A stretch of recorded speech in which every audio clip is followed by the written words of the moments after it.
Yang viral itu malah bukan kasus korupsinya, tapi malah oplosannya ya, Mbak. Iya.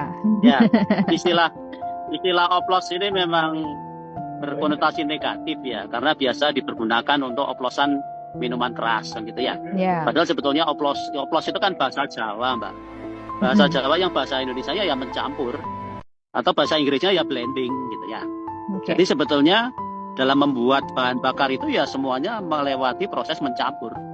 Semuanya melewati proses blending. Atau kalau orang Jawa semua melewati proses oplos. Karena produk kilang itu kan tidak langsung bensin, Pak.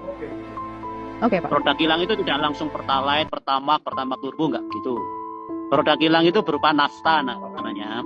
Di mana nafta ini mempunyai ron yang range-nya lebar. Mungkin antara 60 sampai 80 gitu ya pada Mhm. proses destilasi. Kemudian ada proses selanjutnya, ada reforming, ada cracking, ada hydrocracking dan macam-macam. Sehingga kita bisa mendapatkan nafta dengan ron yang tinggi. Nah, ketika kita misalnya kilang diminta untuk membuat bahan bakar dengan ron 90, maka dia akan mencampurkan nafta yang ronnya rendah tadi dengan nafta yang ronnya tinggi. Kenapa harus begitu? Karena ada spesifikasi yang harus dikejar dalam hal produk jadinya gitu ya. Jadi nggak bisa langsung produk jadinya mengikuti spesifikasi Dirjen Migas, nggak mungkin begitu. Harus mencampur nafta beberapa jenis, kemudian baru kita mendapatkan ron seperti yang dikehendaki. Nah itu 90, 92, 98 dan seterusnya. Nah, setelah dari kilang bahan bakar itu jadi dan sudah memenuhi spesifikasi migas, baru dikirim ke Patraniaga atau dibeli oleh Patraniaga. Nah, Patraniaga kan tugasnya untuk mendistribusikan. Dan di Indonesia ini kan produsennya tidak hanya Pertamina, ada yang lain ya.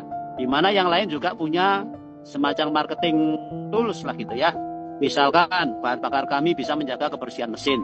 Nah, karena itulah kemudian Patraniaga mencampurkan aditif yang Mbak sebut tadi itu yang dari Amerika itu Ya, untuk apa? menjaga supaya mesinnya tetap bersih.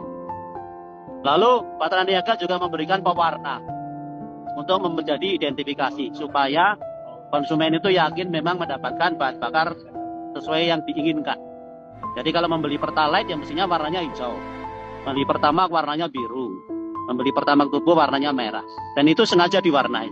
Kalau belakangan ini beredar video di mana ada orang mengisi botol kaca di SPBU, kemudian dianggap ini warnanya antara Pertalite sama Pertamax kok sama. Itu sebetulnya karena warna dasar dari bensin itu adalah kuning bening. Jadi kalau kita ingin mewarnai hijau, tentunya kita campurkan pewarna biru dengan kadar yang tidak terlalu banyak sehingga kita mendapatkan hijau. Kalau kita ingin mendapatkan warna biru, ya tentunya pewarna birunya harus lebih banyak supaya warnanya menjadi biru. Jadi kalau misal